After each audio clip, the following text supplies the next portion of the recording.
Hello friends, आज की हमारी daily practice questions for UPSC UPPCS की सीरीज में जो फर्स्ट क्वेश्चन है that is in the context of Indian meteorological department recently seen in the news consider the following statements.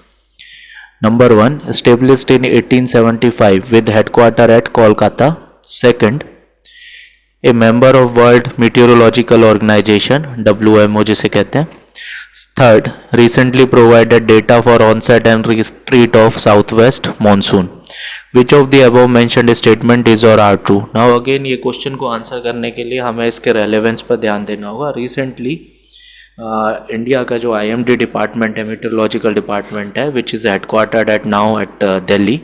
जब ये establish हुआ था तब तो हेडक्वार्टर कोलकाता में था and it was established in 1875. So first statement right है. एंड रिगार्डिंग इट्स रेलेवेंस की बात करता हूँ, उन्होंने recently for the first time they have provided dates for the onset and retreat of south west monsoon, जो कि monsoon India के लिए काफ़ी इंपॉर्टेंट है. उसकी कब आएगा और कब वापस जाएगा, इसके लिए अप्रोक्सीमेट एक डेट्स का भी announcement for the first time they had provided using some approximation theory and model analysis, जो भी उन्होंने क्लाइमेट चेंज के इम्पैक्ट को कंसीडर करके ये डेटा दिया है. So which is for the first time.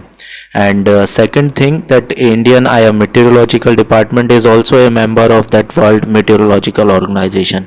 So I think with this much data we can easily answer this question.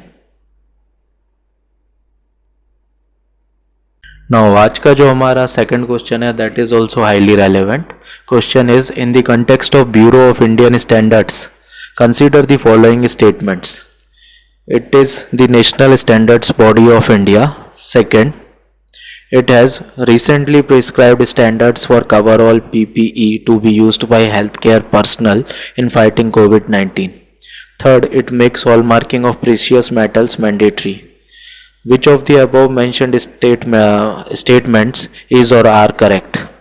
Now again इस क्वेश्चन को आंसर करने के लिए हमें इसकी रेलेवेंस पर ध्यान दें तो रिसेंटली जो भी कवरऑल्स, बॉडी कवर्स या personal protective equipments health care professionals use कर रहे हैं कोविड-19 को टैकल करने में, उसके लिए अभी तक कोई स्टैंडर्ड्स नहीं थे. लेकिन रिसेंटली 1-2 दिन पहले BIS bureau of Indian standards ने इनके लिए स्टैंडर्ड प्रिस्क्राइब किए हैं कि इनके लिए कौन सा मटेरियल यूज़ होना चाहिए और वो किस स्टैंडर्ड्स को कंफर्म करना चाहिए.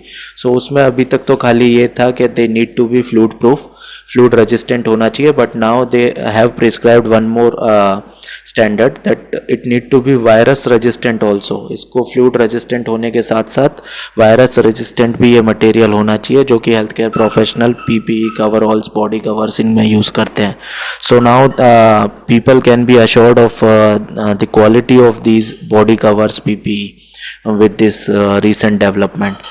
and ये इंडिया की एक नेशनल स्टैंडर्ड्स बॉडी है एंड 2016 में इसके BIS एक्ट में अमेंडमेंट्स भी किया गया था जिसके तहत it was made the national standards body of India.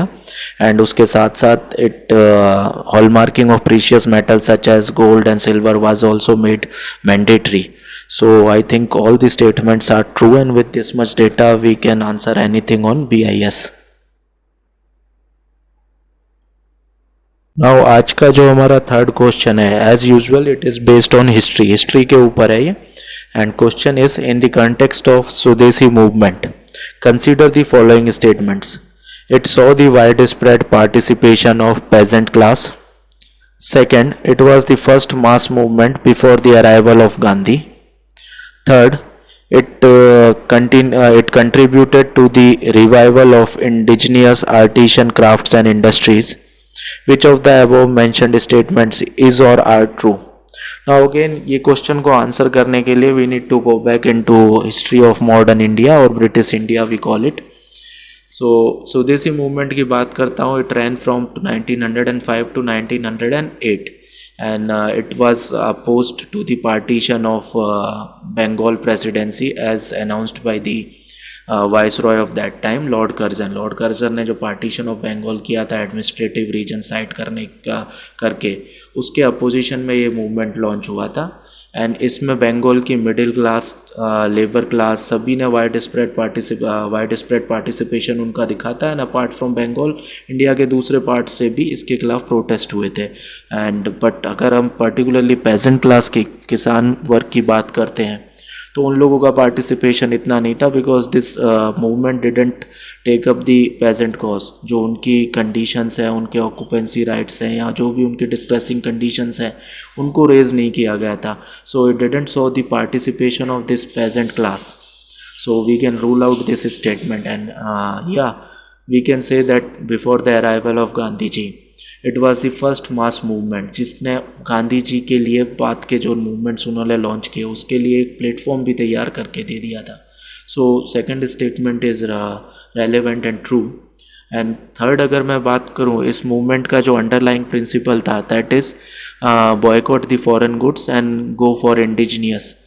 जो भी स्वदेशी है उसके लिए जाओ, एंड जो भी फॉरेन का है उसको बॉयकॉट कर दो, उसका त्याग कर दो। That was the underlying principle of this. So in that context it definitely contributed to the revival of indigenous artisan crafts and industries. So I think with this much we can easily answer this question.